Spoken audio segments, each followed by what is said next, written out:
Fala galera, boa noite, bem-vindos a mais uma live do Coletivo Utopia Brasileira. Nesse momento a gente está inaugurando um novo modelo das nossas lives, né, em que a gente pretende debater temas específicos sobre o Brasil, sobre a realidade brasileira, sobre a nossa história, a partir da visão que a gente tem no coletivo, né? Então a gente passou desde o início de abril fazendo algumas lives com algumas entrevistas, né, com militantes de outras organizações, militantes de outros partidos, militantes, né, de movimentos sociais, em que a gente ia montando uma série de elementos, né, da luta social contemporânea e de outras questões.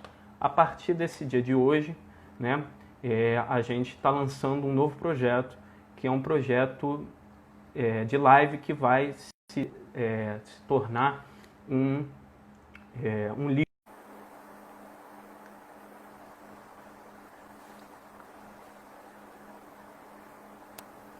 Aí, Fala, Pedro. fala camarada, tudo bem? Tranquilo, tudo bem? Beleza. Então, eu já fiz uma breve apresentação do que é esse novo projeto, né? De aula, perdão, de lives que serão específicas do coletivo, em que a gente vai apresentar nossas perspectivas, né? E que isso vai resultar, a gente pretende transcrever esse conteúdo, isso vai resultar num e-book chamado Utopia Brasileira, Desafios Históricos do Século XXI. E a gente dividiu os temas em capítulos. Então esse primeiro capítulo, capítulo 1, é nacionalismo revolucionário e capitalismo dependente, né? E nesse primeiro encontro, eu, Pedro Pimentel, debaterei com o Hugo Miller, ambos somos professores de História, formados pela UERJ, né? A UERJ tem uma gama de formação muito interessante, né? Muitos dos nossos colegas que a gente vem entrevistando foram da UERJ, são grandes lutadores sociais e a gente espera poder contribuir para esse debate. Tudo bem? A UERJ virou uma referência, né, de luta popular.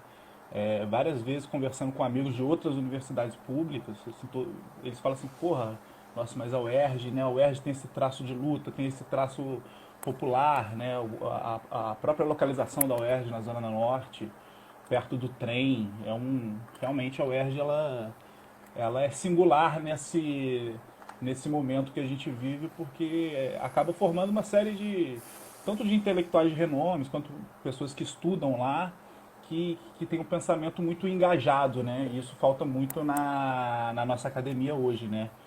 Utilizar o nosso pensamento crítico em prol de um projeto social, de um projeto de país, e não vender as nossas ideias por aí para a primeira pessoa que oferece.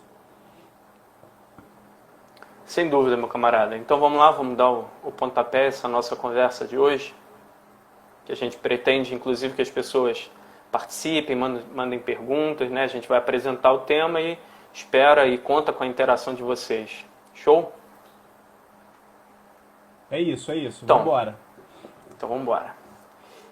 O tema é nacionalismo revolucionário e capitalismo dependente, né? Então a gente tem que caracterizar dois elementos fundamentais do que a gente pensa ser a transformação social brasileira, e a luta política requer a compreensão desses dois elementos, né?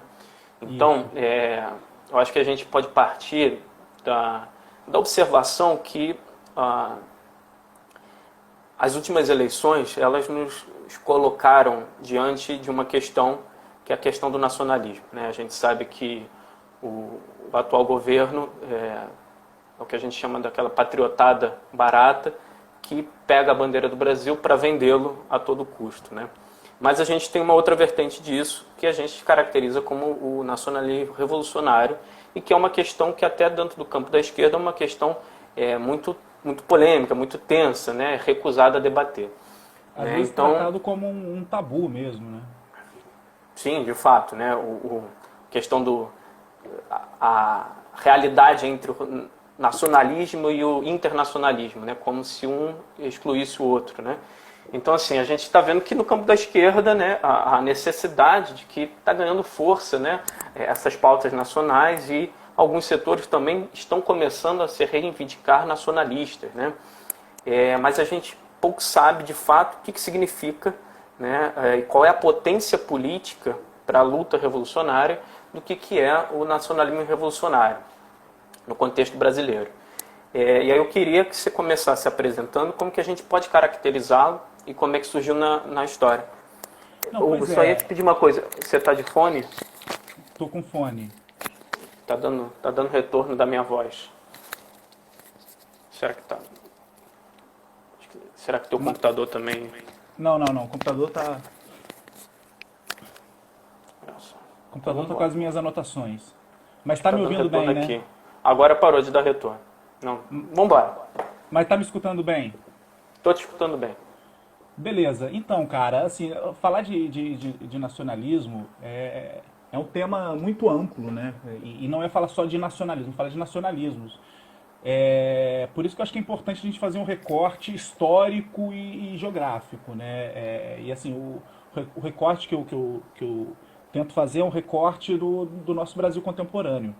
Eu acho que no primeiro governo Vargas, né, no início dos anos 50, é um momento que a gente pode falar de uma consolidação do nacionalismo no Brasil, assim, enquanto uma força política, né, com o intuito de propor um desenvolvimento autônomo, né. Foi no último governo dele, né, de 50 a 54, que ele sofre o golpe, e que é um momento de uma nova industrialização no Brasil, sabe? É uma industrialização pesada, né?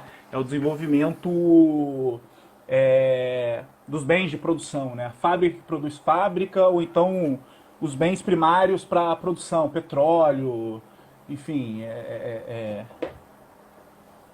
alguns minérios e por aí em diante. E nesse momento, cara, é o momento em que o Vargas ele propõe um projeto de desenvolvimento autônomo. E essa é a concepção que eu acho que é nova no período, né? Porque antes existiu vários tipos de nacionalismo. O debate sobre nacionalismo remete, enfim, ao período imperial no Brasil. Mas a concepção de um desenvolvimento autônomo que está na centralidade de um Estado é algo que o Getúlio Vargas ele encampa esse projeto de 50 a 54, né? E qual é o ponto central do projeto do Getúlio? As grandes empresas públicas vão nuclear investimentos com o capital privado nacional, através das suas subsidiárias, né? Então, por exemplo, a Petrobras, quando foi criada, aí tem as suas subsidiárias, né? Transpetro, tem a do refinamento químico e por aí em diante. Esse era um projeto do Vargas, né? Só que no projeto dele é o seguinte: quando o capital nacional não der conta, ele iria, ou quando a tecnologia monopolizada fosse uma barreira, ele iria até o capital estrangeiro, abriria para o capital estrangeiro. Mas, assim, esse é o ponto central, eu acho, do debate. Conservaria o poder de decisão e comando no Estado brasileiro. Esse era o projeto de desenvolvimento do Vargas no período, né? E esse foi um projeto que, digamos assim, ele não conseguiu nem implementar, cara. Nem implementar. Tinha pautas muito progressistas na época que ele não conseguiu ir adiante, como, por exemplo, a reforma tributária progressiva, sabe? Isso era um debate de 1952, né? A concepção da Eletrobras, né, de uma rede de energia que fosse sustento de uma nova industrialização brasileira para um desenvolvimento autônomo foi dele, né? E depois é concretizado pelo João Goulart. Mas enfim, só para a gente não perder muito tempo, até anotei algumas coisas aqui, né? Esse desenvolvimento autônomo, quando a gente fala, a gente tem que fazer uma contextualização no período, né? É um desenvolvimento autônomo em relação a quê? E aí entra o contexto da Guerra Fria, né? Em relação tanto aos Estados Unidos quanto à União Soviética. E começa a surgir a ideia e a noção de um terceiro mundismo, sabe? Um mundo que não vai ser hegemonizado nem pelo capitalismo estadunidense e nem pelo comunismo soviético, sabe? E esse terceiro mundo ganha um germe nesse período durante a década a década de 50, né? JK O Brizola tinha uma frase sensacional sobre isso, né? Nada temos que ver com os russos. Pois é. Depois eu vou citar uma boa do Guerreiro Ramos, né? Mas aí tem o golpe contra o Vargas, né? JK entra e inverte completamente a concepção de desenvolvimento do Vargas, né? O Estado o Estado continua sendo um organizador, mas o promotor do desenvolvimento passa a ser o capital estrangeiro. Passa a ser o motor do desenvolvimento no período do Juscelino, sabe? Eu até anotei duas sociólogas, né? A Sônia Drape e a Vânia Bambirra, que elas vão dizer que no final do governo JK, o Estado ele vai estar fragilizado, assim, sujeito a uma série de grupos de pressões estrangeiros, né? E assim, o principal, as empresas nacionais, cara, ela tinha se tornado sócias minoritárias das empresas estrangeiras. E tipo, isso não é pouca coisa, cara. Tentando botar em termos práticos, imagina um dono de uma empresa no Brasil dos anos 50, uma grande empresa nacional, capital nacional, privado, e ele tem a oportunidade de um investimento absurdo de crédito que nunca viu na vida e de capital mesmo por uma empresa estrangeira. Só que a empresa estrangeira que vai definir quais são os rumos da produção, onde ele vai investir, porque, claro, ele é o sócio minoritário. Esse cara, ele não quer saber de um Estado brasileiro falando, não, você vai ter que desenvolver para lá, porque é para lá que tá o problema da seca. Não, você vai ter que produzir para tal lugar, porque é para ali que há uma questão socioeconômica a se resolver. O interesse de classe do cara vai falar mais alto. Ele vai se tornar o sócio minoritário do capital estrangeiro, sabe? E foi isso que aconteceu nesse período, né? Então esse é um ponto importante para a gente acontecer, né? Ocorre assim uma cisão do interesse da burguesia nacional com o interesse do desenvolvimento nacional, sabe?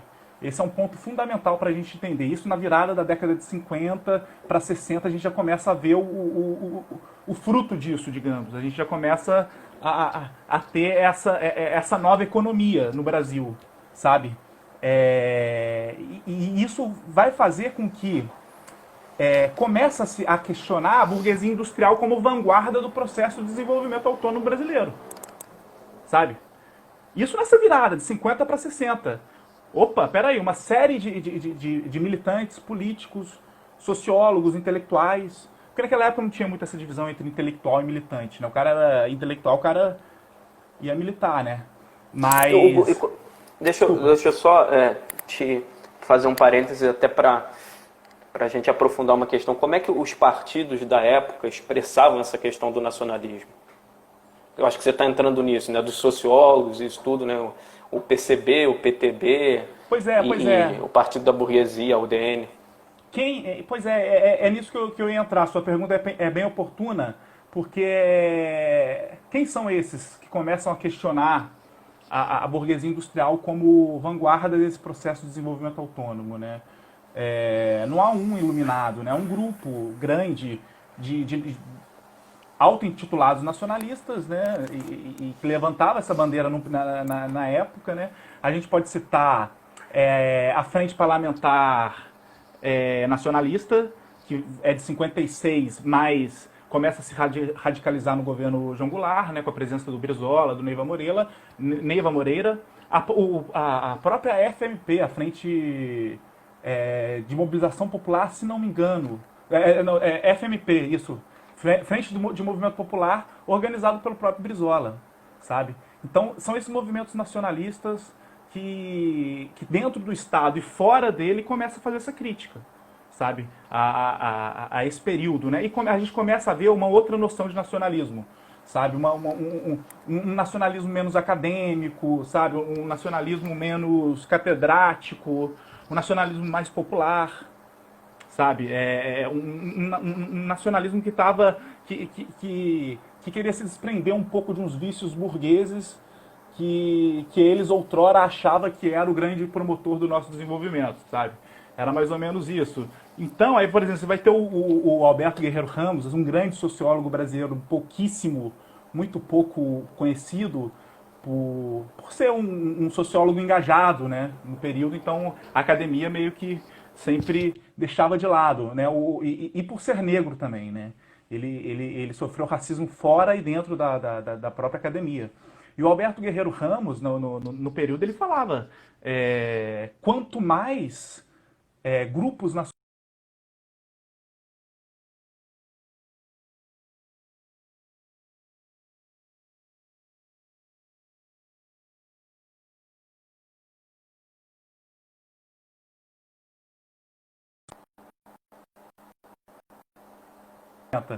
E aí ele falava isso, não, tem que ter, quanto mais coletivos nacionalistas, melhor. Quanto mais partidos nacionalistas, melhor. Porque o nacionalismo ele tem que ser capilarizado para a base da população brasileira. O nacionalismo ele não tem que ser de cima para baixo, ele tem que ser um projeto do Estado para cá. Porque esse Estado aí é o Estado da burguesia industrial e vendido à burguesia do capital estrangeiro. Então tem que ser um projeto que venha de baixo para cima. Sabe? O Alberto Guerreiro Ramos foi um dos primeiros a teorizar sobre isso, sabe? No mesmo período, o Álvaro Vieira Pinto ele vai dizer que a verdadeira ideologia do desenvolvimento é a ideologia provinda da classe trabalhadora. Isso aí o Álvaro Vieira Pinto, um outro grande filósofo brasileiro, ele vai dizer: a verdadeira ideologia do desenvolvimento nacional é a ideologia da classe trabalhadora. Entendeu? Ô Pedro, você tá conseguindo me escutar? Eu tô, não sei se fui eu ou você que travamos. Teve uma hora que travou a sua imagem, mas pode ter sido a minha conexão que travou. Pode crer. O Álvaro Vieira Pinto falava assim, Pedro. Ele falava, cara, o trabalho aliena. O trabalho realmente aliena muito. Mas o capital também é muito alienante. Ou você acha que um dono de uma empresa que mora nos Estados Unidos conhece mais de Brasil e sabe mais sobre os problemas do Brasil que o trabalhador que vive aqui em solo brasileiro? Não sabe, cara, não sabe. Então, a força, o nacionalismo não era um movimento, passou a ser não mais um movimento vindo, digamos assim, de uma pequena burguesia. Passou a de fato a se questionar esse movimento vindo da pequena burguesia e pensar num movimento mais popular, sabe? E aí um outro ponto interessante, Pedro, é que isso aí não é um movimento apenas brasileiro, sabe? É um movimento terceiro-mundista, entendeu? Isso é um ponto fundamental. Estava acontecendo a Conferência de Bandung em 1955, entendeu? É um movimento em que os países do terceiro mundo começam a descobrir o nacionalismo como uma ferramenta de emancipação nacional, importantíssimo, sabe? Por exemplo, o Fanon, no mesmo período que a gente está falando de Álvaro Vieira Pinto e Alberto Guerreiro Ramos no Brasil, em 60, talvez um pouco antes, o Fanon ele tá tentando caracterizar o novo homem, o homem do subdesenvolvimento, e emancipar esse homem, sabe? Isso, e ele dizia, isso é um projeto nacional, isso é um projeto de emancipação nacional. Isso não é um projeto apenas para um coletivo, isso não é um projeto apenas para isso é um projeto de emancipação nacional e tem que vir da população em geral, da classe trabalhadora, entendeu? Aí o Fanon mostrava mais o lado marxista dele, né? Enfim, que mais, meu amigo? Mas então, cara, eu acho que o ponto importante, até para passar a bola para você, eu acho, cara, que o nacionalismo revolucionário ele ganha essa força quando o nacionalismo, de alguma maneira, quando o nacionalismo ele para de se basear apenas num protagonismo da burguesia industrial e passa esse protagonismo para a classe trabalhadora. Aí quando se pensa o nacionalismo onde hegemonicamente o poder político virá da classe trabalhadora e não dessa burguesia já contestada por se associar minoritariamente a grupos internacionais, a gente pode falar num nacionalismo revolucionário, sabe? A gente pode definir o nacionalismo revolucionário. Então, assim, com bases concretas, acho que a gente pode dizer que o nacionalismo revolucionário no Brasil surge aí no início da década de 60, cara. Entendeu? E aí a gente vai ter vários grupos que se organizaram dentro e fora do Estado, né? Que eu acho que nem dá para citar muitos desses aqui, né? Mas por exemplo, o Brizola, ele foi um cara que pautou o nacionalismo revolucionário dentro da própria bandeira de reformas de base do João Goulart, sabe? Ele foi um cara que tentou levar isso para as ruas, as bases populares. Então o nacionalismo revolucionário, quando começa a pensar numa hegemonia política provinda da classe trabalhadora, a gente pode falar que ele existe no Brasil. Infelizmente, o golpe de 1964 ceifou qualquer tentativa dele se organizar no Estado, né? Então, e se tornou uma palavra maldita durante 21 anos. A redemocratização tratou o nacionalismo enquanto um tabu, né? E quando se falava em nacionalismo, sempre a mídia, principalmente, sempre se joga peste aos militares, né? Aquele patriotismo, né? Algo muito mais ligado a um patriotismo que não tem nada a ver com o desenvolvimento autônomo do Brasil, né? Do que de fato o nacionalismo revolucionário. Então o nacionalismo revolucionário no Brasil hoje, ele é completamente um tabu dentro de determinados campos, né? E dentro da esquerda também, sabe? Poucas organizações se autodeclaram nacionalistas revolucionários, né? Não sei se por desconhecimento ou então também muito desse preconceito de uma esquerda liberal, sabe? Que esteve no poder no Brasil durante mais de uma década e que de alguma maneira se colocava como a nova esquerda e deixava de lado todo esse legado histórico de um nacionalismo revolucionário que foi ceifado em 64, mas que retoma algumas coisas depois com Leonel Brizola no Rio de Janeiro, né? Mas aí é um papo para mais de metro.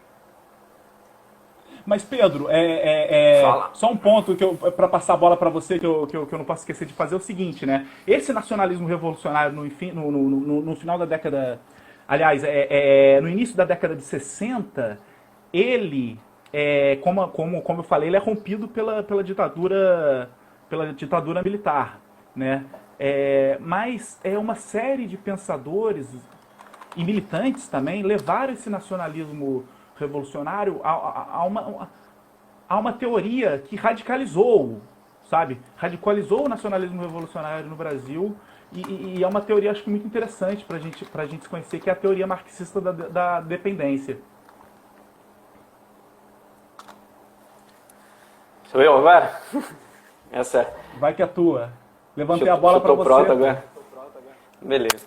Então, eu acho que a gente vai caminhar um pouco ainda nesse terreno da década de 60, 70, né? E para até poder chegar nos dias de hoje, né? Mas eu acho que todo esse debate que o Hugo estava colocando, gente, o retorno tá me incomodando um pouco. Todo esse debate que o Hugo estava colocando, ele se expressa do ponto de vista teórico na nossa concepção, na teoria marxista da dependência, né? Quando o Juscelino estava empreendendo suas reformas de base, não é reformas de base, meu Deus do céu, seus 50 anos em 5, né, e permitindo que, na verdade, o plano de metas, que o Estado abrisse a mão de gerir o desenvolvimento e se submetesse ao capital externo, como o Getúlio tinha evitado fazer, a gente tem a ascensão da CEPAL, a Comissão Econômica para... Mas o pessoal está falando que está dando eco. Vê se você consegue mexer um pouquinho no seu áudio aí, cara.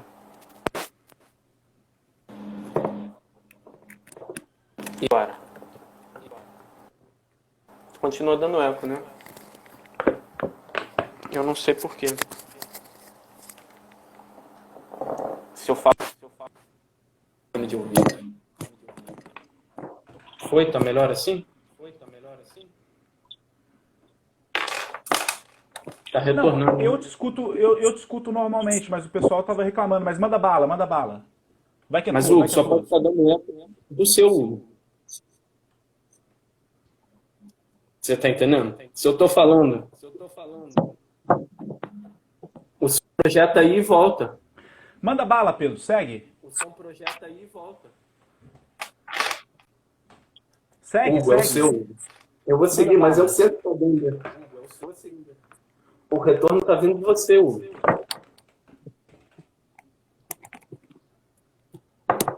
Entendeu? Tenta mexer aí que o retorno está vindo de você. Não tá não? Porque aqui eu já mexi, eu tinha feito outras lives e continuava assim. O meu som tá bom aqui, cara. Eu tô reclamando do seu som. Mas o pessoal tá pedindo para você seguir. Sim, é o retorno da minha voz. Tá, no final disso você vai entender. Bora. Não tá mais não, tô avisando que tá tranquilo, foi normalizado. Mas eu continuo ouvindo o retorno. Pedro, nesse papo a gente tá perdendo 10 minutos. Sim.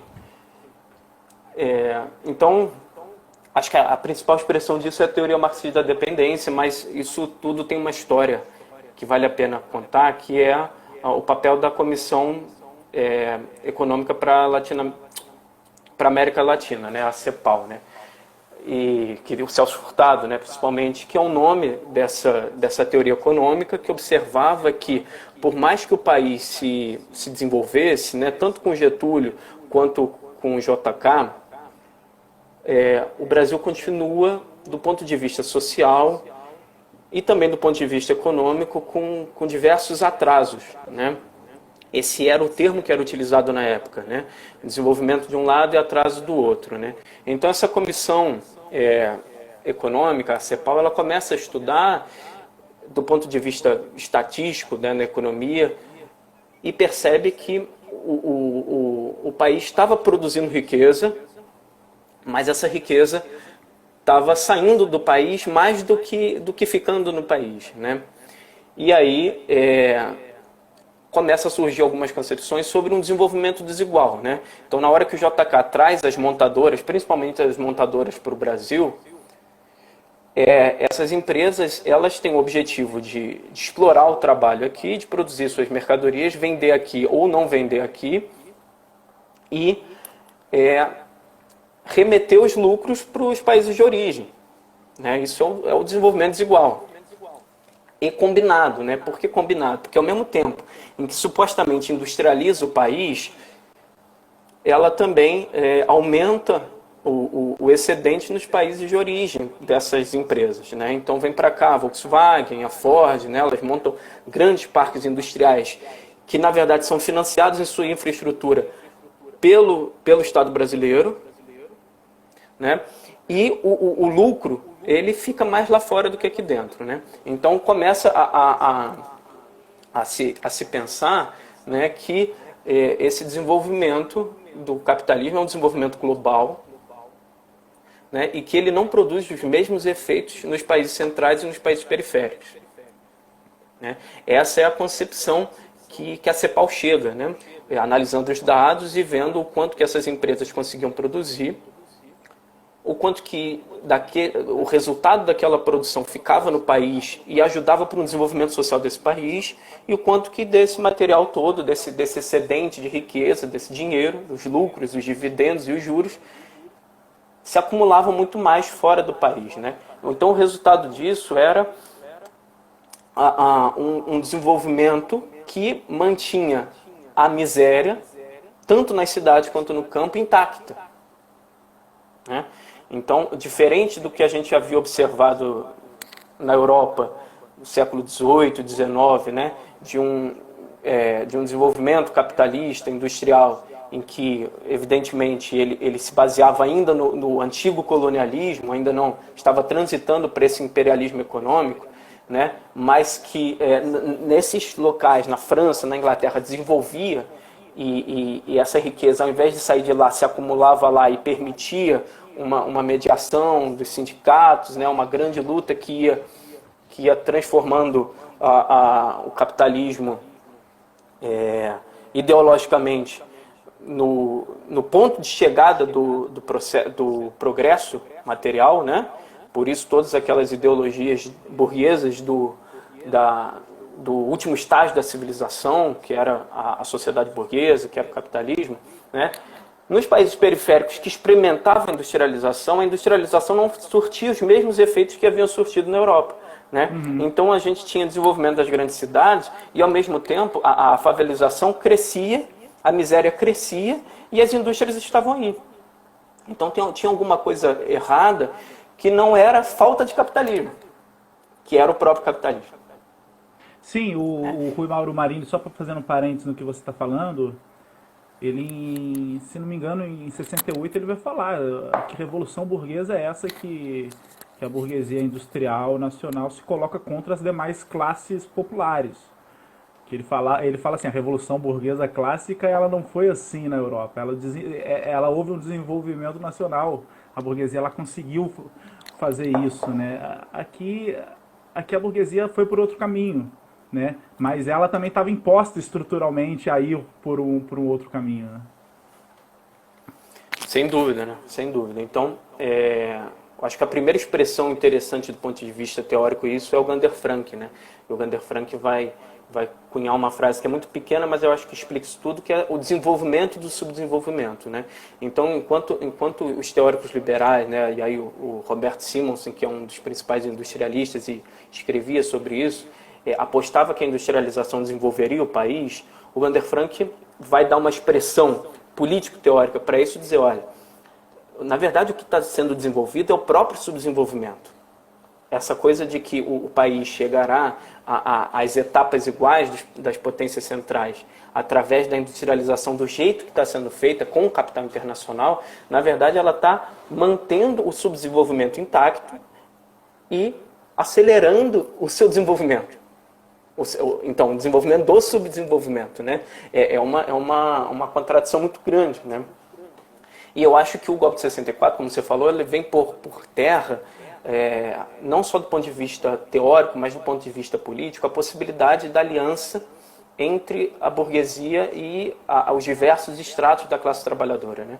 Por que eu estou falando isso? Porque essas era uma das expressões do principal partido da época de esquerda, né, que era o PCB, de que o país não havia ainda desenvolvido suas forças produtivas burguesas o suficiente para que a luta revolucionária fosse uma luta revolucionária contra o Estado burguês, contra a burguesia. Era a compreensão de que na sociedade a burguesia ainda não... Né? Essa era a concepção que o PCB tinha, né? Isso era baseado numa leitura teórica que vinha da União Soviética, mas que também era produzida nacionalmente, né? Uma concepção de que o Brasil ou ainda era um país oligarca, agrário, né? Não sei que modo de produção exato seria esse, com alguns resquícios ainda de feudalismo, ou uma oligarquia do café e do Nordeste, com as suas outras produções, que mantinham o país ainda num estágio anterior ao capitalismo, que não se tinha definido muito bem que estágio seria esse, né? Isso, então, orientava que, fazia supor que a burguesia industrial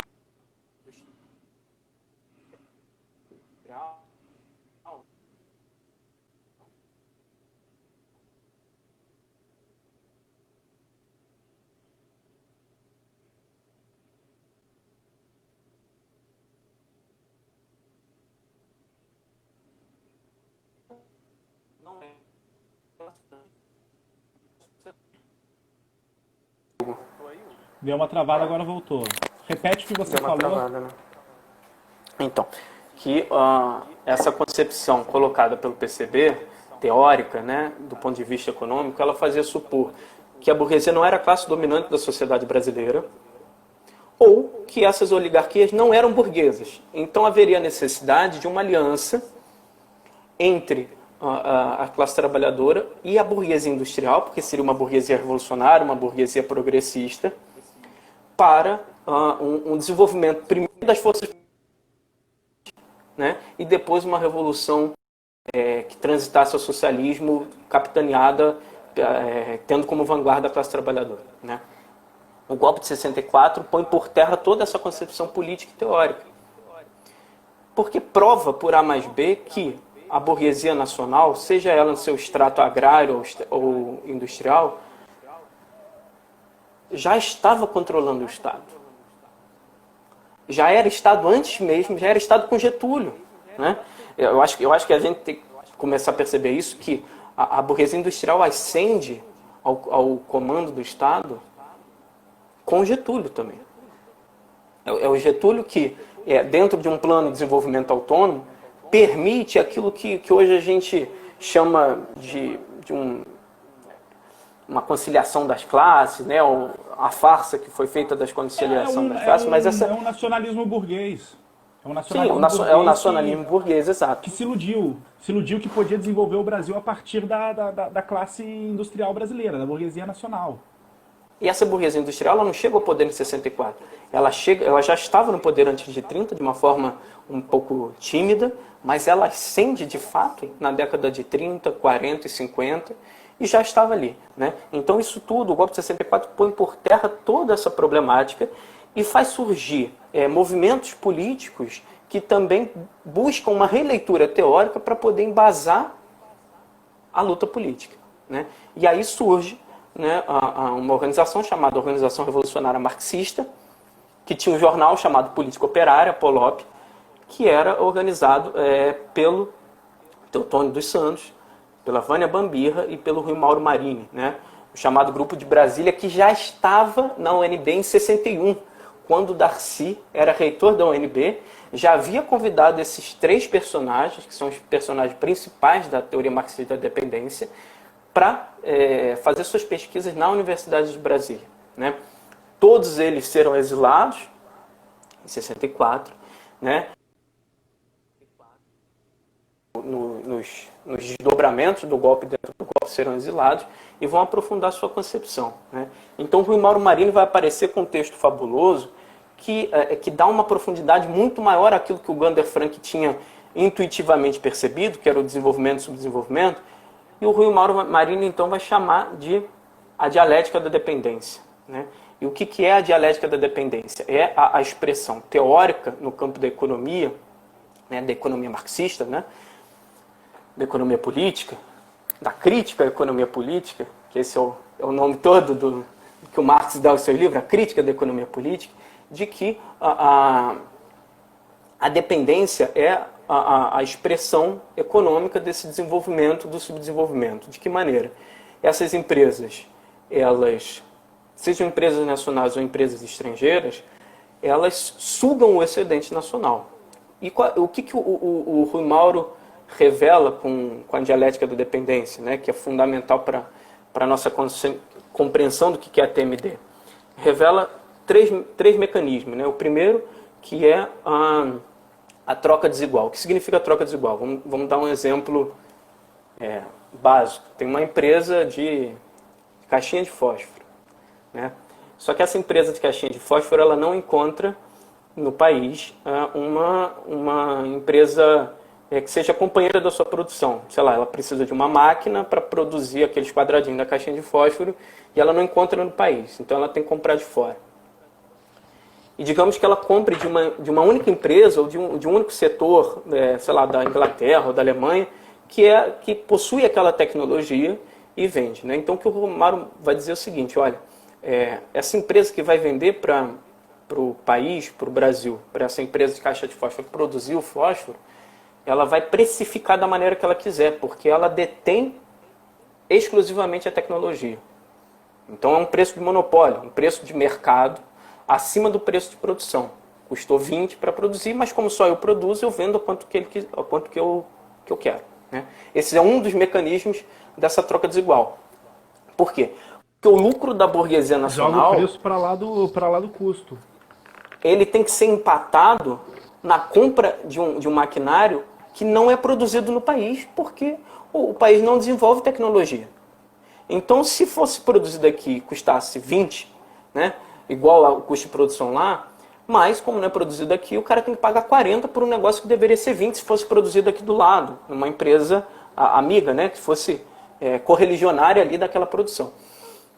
Essa burguesia, então, que emite o seu lucro para fora, comprando maquinário, ela tem que compensar. Como é que ela compensa essa perda de excedente dela? Na superexploração da força de trabalho.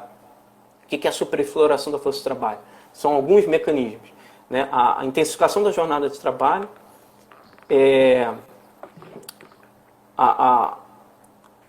o disparate entre a remuneração da força de trabalho e o quanto é necessário para que a pessoa sobreviva, né? O valor histórico moral da reprodução da força de trabalho, E aí a gente pode dar um exemplo muito simples. Quanto é que é o salário que o Diese recomenda que seria o salário mínimo? Hoje está em torno de 4.500, se não me engano. Alguém pode me corrigir aí, por favor. E quanto é que é o salário mínimo? Né? 1.000.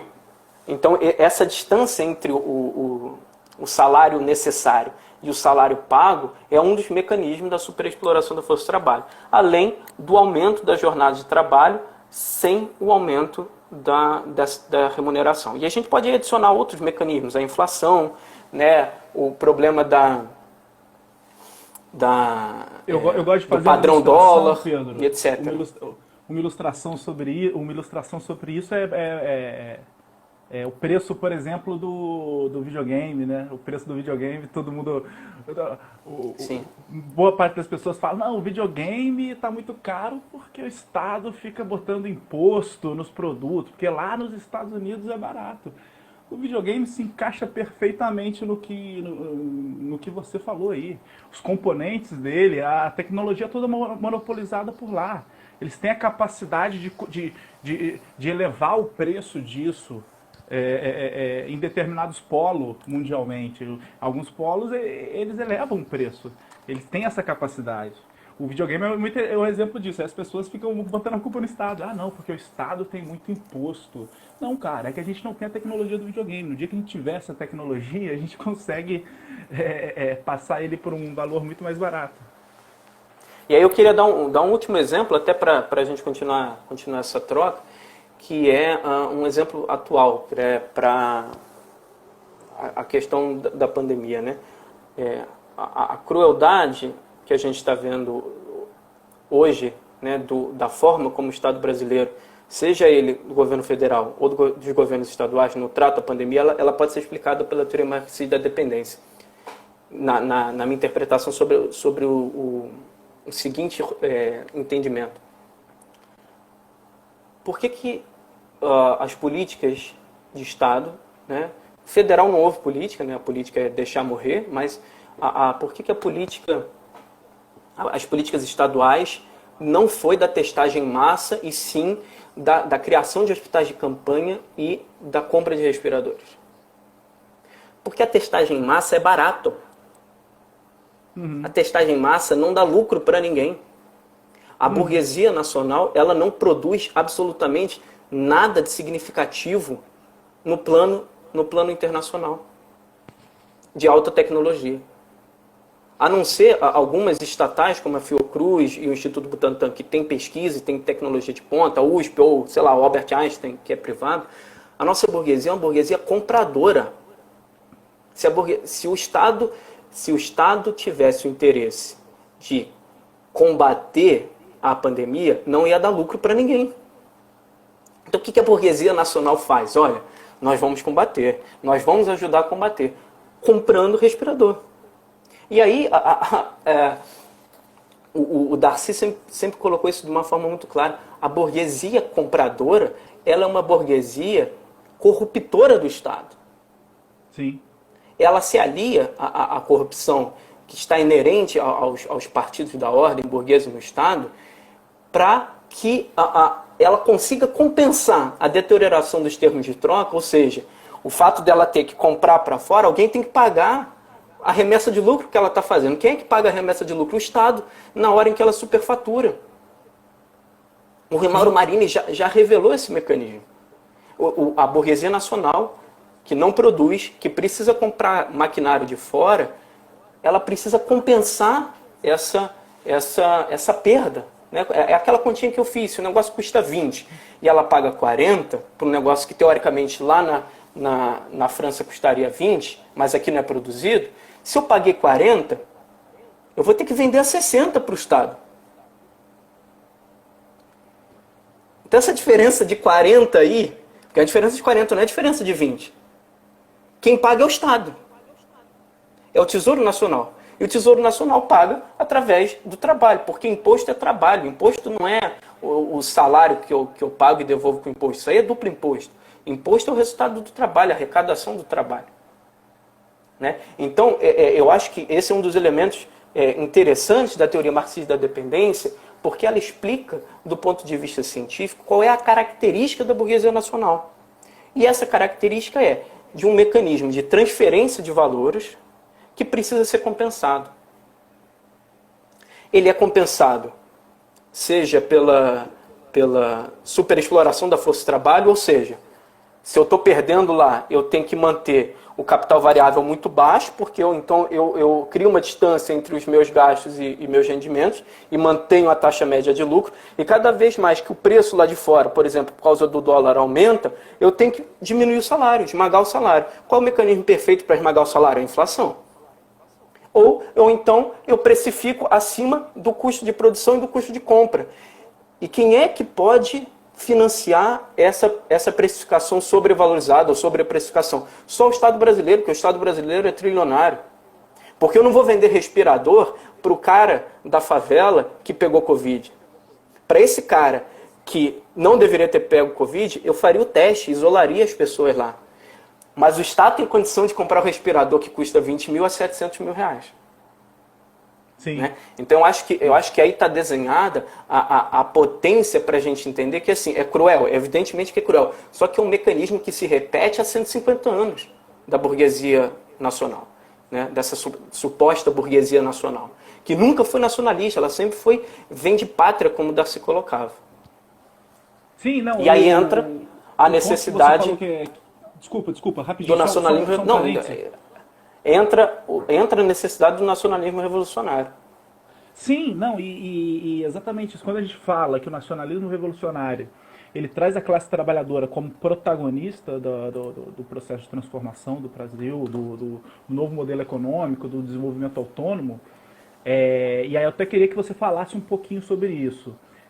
Esses nacionalistas revolucionários, quando eles falam que a classe trabalhadora é que vai fazer esse protagonismo, eles não deixam de estudar qual é a singularidade dessa classe trabalhadora no Brasil. Né? Já não é uma classe trabalhadora majoritariamente chão de fábrica, o operariado como o operário clássico europeu, sabe? É o brasileiro precarizado, é o cara que muitas vezes não tem um salário, né? E uma série de militantes, intelectuais, nacionalistas tiveram a capacidade e a sensibilidade de entender isso, cara. Um deles, eu acho, foi o próprio Leonel Brizola. Ele foi o cara que pegou essa teoria sobre um Brasil onde a classe trabalhadora que vai transformá-la já não está dentro da fábrica, mas você vai encontrar ele na favela, porque o trabalho dele é muito incerto, muitas vezes ele não tem trabalho. Então você vai encontrar ele nas comunidades, nas favelas. E ele foi o cara que botou enquanto governador aqui no Rio de Janeiro, ele foi o cara, a política dele, a política para e com os favelados. Então ele foi o cara que na prática política ele conseguiu visualizar, olha só, a nossa classe trabalhadora é essa. A nossa classe trabalhadora muitas vezes não tá vivendo de bico, sabe?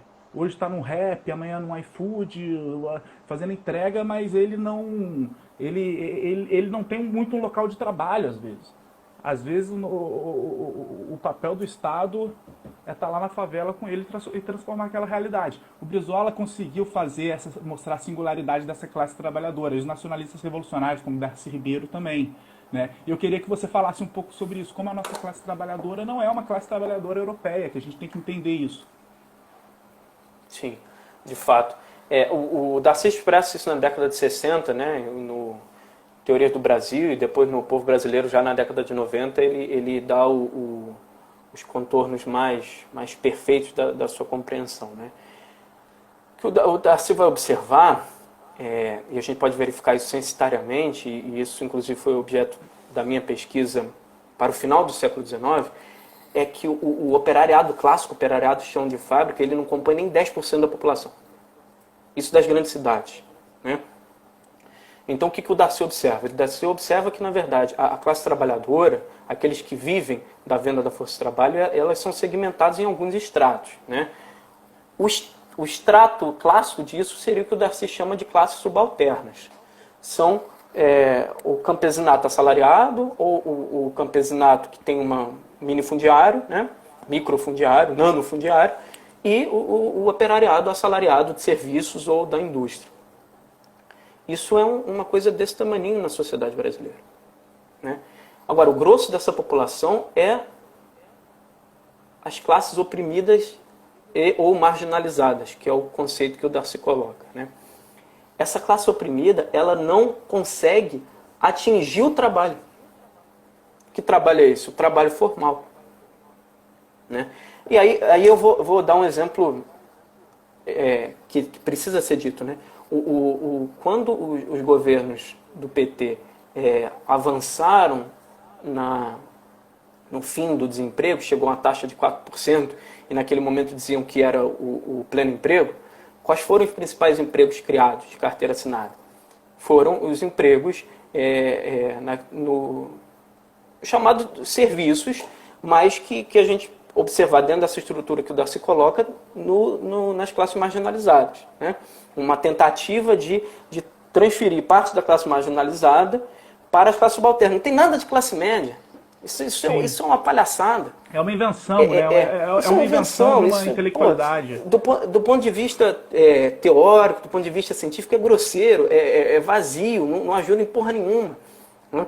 O que aconteceu foi que... Só um parênteses, eu acho que a gente tem 5 minutos, hein, para finalizar. Eu acho que a gente começou 8h03, né? Alguma coisa assim. Mas então, essa classe marginalizada, quando vem a crise econômica, vem o golpe de 2016, volta todo mundo para a informalidade, para o desemprego. Por quê? Porque não havia uma estrutura sustentável de gerasse emprego nacionalmente. Nem o Estado fazia isso, nem a burguesia. O que a burguesia fez? A Dilma tem uma entrevista que é muito interessante. Ela oferece uma isenção de 500 bilhões, o Estado deixa de arrecadar das empresas 500 bilhões de reais e os filhos da puta jogam na bolsa e perdem na bolsa. Eles não fazem o reinvestimento produtivo, eles não geram emprego. 500 bilhões que o Estado poderia ter criado emprego. Criado estatais para empregar a população. Né? Sim, então, não há preocupação social nenhuma. O grosso da população são as classes marginalizadas. E ela tem cor. Né? Ela tem raça, entre aspas. Quem são as classes marginalizadas no país? É a população negra. São os homens e mulheres negros que estão nessa condição e que não atingem, em sua maioria, a condição de classe subalterna porque não têm empregos estáveis, vivem de desemprego, vivem do ganho, vivem da informalidade, são camelôs, são trabalhadoras domésticas, né? E ao invés de acabar com o trabalho doméstico, se remediou uma forma de torná-lo interminável. Né? E aí o que o Darcy coloca para você fazer um encerramento? As classes marginalizadas são aquelas que têm o maior potencial revolucionário, porque é a elas que interessa a realidade nacional. Claro. E é muito nítido ver que o nacionalismo ganha as suas maiores raízes nessas classes marginalizadas. Não ganha raízes nos setores intermediários, nem na classe dominante, que são os 2 estratos acima. Esses são cosmopolitas, querem viver em Miami, em Paris, em Dubai, na puta que pariu. Mas quem quer ver o Estado Nacional alterado são as classes oprimidas. E isso significa 60% da população. É por isso que o nacionalismo revolucionário significa, de alguma maneira, desenvolver a nação para os brasileiros, para o grosso dos brasileiros. É a vida dessas pessoas que tem que ser alterada. E não da classe média, né, os setores intermediários ou da classe dominante. É isso. Eu acho que a gente tentou cumprir aqui um pouco, caracterizar como o Pedro falou no início, mas tem gente que entra depois, então, tentando dar um encerramento, eu acho que a gente tentou caracterizar 2 princípios que norteiam o nosso coletivo. Né? Um é o nacionalismo revolucionário, como que ele surge no Brasil, né, e como ele é do povo, da classe trabalhadora, para a classe trabalhadora, é ela que vai ser a vanguarda do desenvolvimento autônomo brasileiro, e essa é a concepção do nacionalismo revolucionário hoje. Qualquer outra coisa eu acho equivocado. E falamos sobre a teoria marxista da dependência, como que ela radicaliza e mostra uma realidade muito mais profunda ainda sobre como que a dependência é estrutural e como que a gente só vai conseguir superar essa dependência a partir de um projeto que leve em consideração o socialismo, que é um socialismo brasileiro a ser construído a partir das nossas singularidades. É isso, Pedro? É isso, não há ilusões aliancistas, não há aliança a ser feita com a burguesia, né? Talvez com estratos pequeniníssimos da micro-burguesia, que chamam de empreendedores, esses estão interessados também num Estado Nacional que favoreça a sua pequena produção, né? Mas só há uma alternativa, a constituição de um partido revolucionário, né? E esse partido revolucionário ele não vai surgir da mente iluminada daqueles partidos que se dizem revolucionários, mas vai surgir de uma organização, né, de sentar e conversar com aquelas pessoas que compreendem a necessidade da transformação revolucionária no país e a construção do socialismo. E isso necessita muito diálogo, mas necessita também uma teoria, como a teoria da dependência, que suleie, né, coloque um sul para a nossa revolução. Valeu, meu camarada. Valeu. Um abraço. Um abraço a todos. Até a próxima. Próxima quinta-feira teremos um outro live, debate. Avisa da próxima live aí. Gabriel, me lembra o tema aí, Gabriel. Eu acho que é as experiências socialistas, né? Franco e o Gabriel vão discutir as experiências socialistas no mundo e as alternativas no Brasil. Até a próxima, galera. Até a próxima. Valeu, galera.